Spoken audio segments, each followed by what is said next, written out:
morning. Thank you for coming today. My name is Colonel John Boldup of the Nebraska State Patrol. Joining me today are Sheriff Larry Coranda from the Cedar County Sheriff's Office and Captain Dane Hicks, who's the troop commander and Troop B here in this area.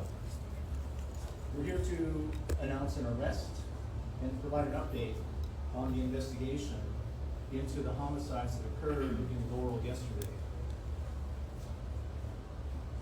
First of all, I want to acknowledge the indescribable grief that this community is experiencing right now.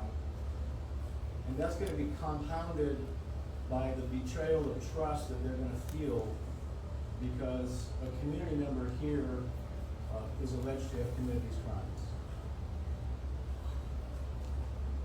Last night, NSP crime scene investigators obtained physical evidence at the two fire scenes that pointed to a suspect who lived right across the street from one of the fires.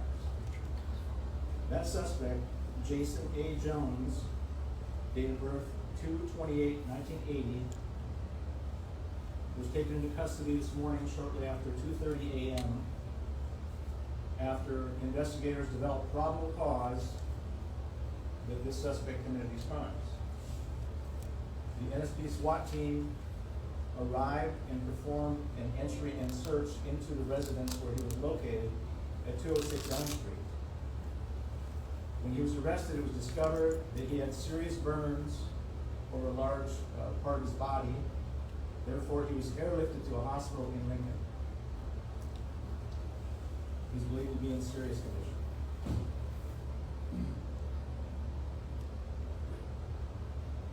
The victims in this case have now all been identified, and their relatives have been notified.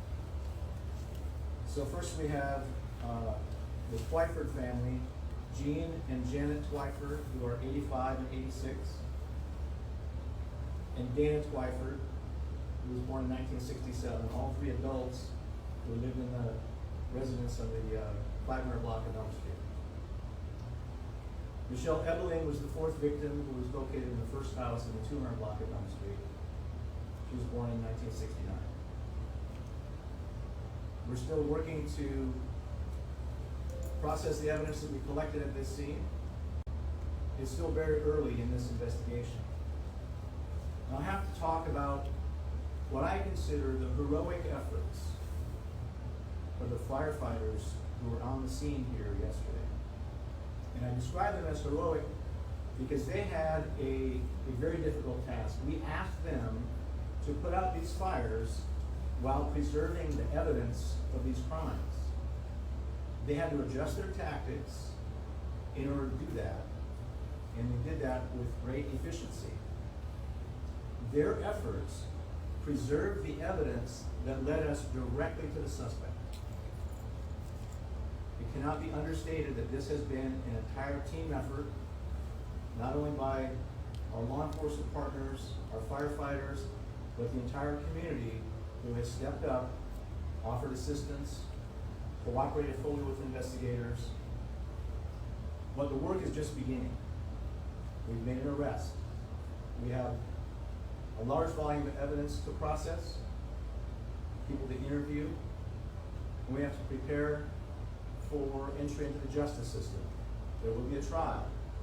Therefore, a lot of the details we won't be able to discuss with you today. But we are pleased to announce that we don't believe at this time there's no more danger to the Laurel community or Northeast Nebraska as a result of this arrest. Again, we will try to answer the questions that you have, but we may be limited in what we can share at this very early point in this investigation. So I hope you're not to questions at this time, sir. Do you guys have any idea what a motive might be? It would be premature to talk about motive. That'll certainly be something that we will discover during the investigation. What charges was he brought in on? So he was arrested on probable cause for homicide. He's not been booked yet because he's in the hospital. I was on scene this morning. I heard what sounded like maybe some gunshots, a couple explosions. Can you explain what your team was doing out there this morning? So thank you for the question. The question was about sounds that came from the scene of the arrest. In a high-risk arrest, it is common to use flash diversionary devices, flashbangs you might have heard them referred to. I wasn't there, but it's very common for us to use that as a distraction technique when we're trying to arrest a dangerous subject. And certainly, someone suspected of committing homicides is considered a very dangerous person. Sir. Tax records show that Mr. Jones owns the home directly adjacent to the first fire. Was he there the entire time from the time? I think you said it started around 3 a.m. the incident. Yesterday morning, was he there that entire time till today? That's a detail that I don't think we know the answer to yet, but we'll certainly find that out in our investigation. Kind of piggybacking off of that, there was a choice to walk down and then not walk down with the suspect being in town, it looks, for a certain amount of time. What was kind of the process on lifting that, because the community kind of has some rumblings of feeling unsafe? Sure, that's understandable. Of course, we're limited to the facts that we have at the time. Certainly with 60-plus law enforcement officers in town yesterday, we felt like the community was pretty safe. Can you talked about there was evidence at the scene that pointed to this person. Any more details you can provide on that? No, at this time, we need to preserve that evidence for the justice system, and that'll come out eventually, but it would be premature to talk about specific evidence at this time. Sir.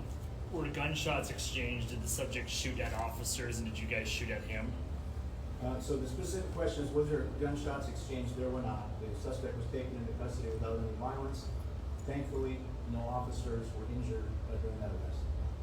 Do you expect any other arrests in this case? We don't know at this time. It's premature. Again, we're very early on. Yeah.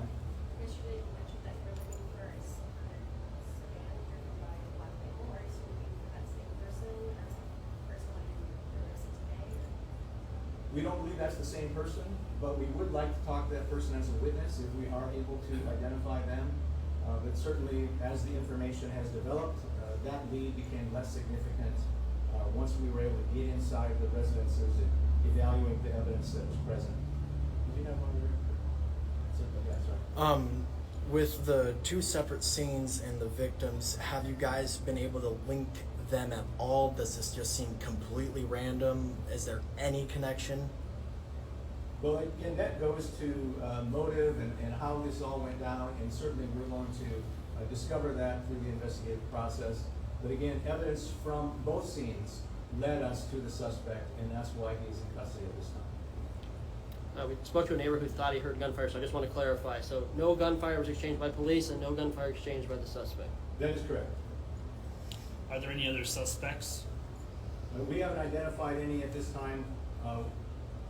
That's a possibility as we look into this, but right now, we believe that the community is safe with this person in custody. Yeah. When do you expect to have the bodies examined and get more evidence that way? So the examination of the bodies will happen today, and we have investigators working with the coroner's office who will be taking care of that task. So Is the second house, is that considered a total loss? I don't know the answer to that. Perhaps the fire officials will be able to answer that in time. I don't know if they've fully been able to examine that. It's still an active crime scene. I know there's not much you can say possibly on this, but that second house, was the suspect there for a substantial amount of time holding them hostage, or does it seem like it was just in and out? Can you maybe go into detail on that a Yeah, little those bit? are details that we wouldn't be able to go into at this time. Again, it's very early in this investigation. We'll have one or two more, and we'll. Yes, sir. There was a report that a man fitting the description in a silver sedan was detained on the Kansas-Nebraska border. Were you guys able to stop this individual, or is that perhaps just a rumor? Yeah, I'm not familiar with that particular piece of information. I'm sorry. Somebody have one more? Okay. Sheriff, any last minute comments before we call it a wrap? I just want to thank not only the media for assisting us with the investigation, getting out there, getting a lot of phone calls we received because of your efforts, and then foremost, the Laurel Fire and Rescue, the community, people bringing food, good community. So Thanks, Sheriff. Thank you all.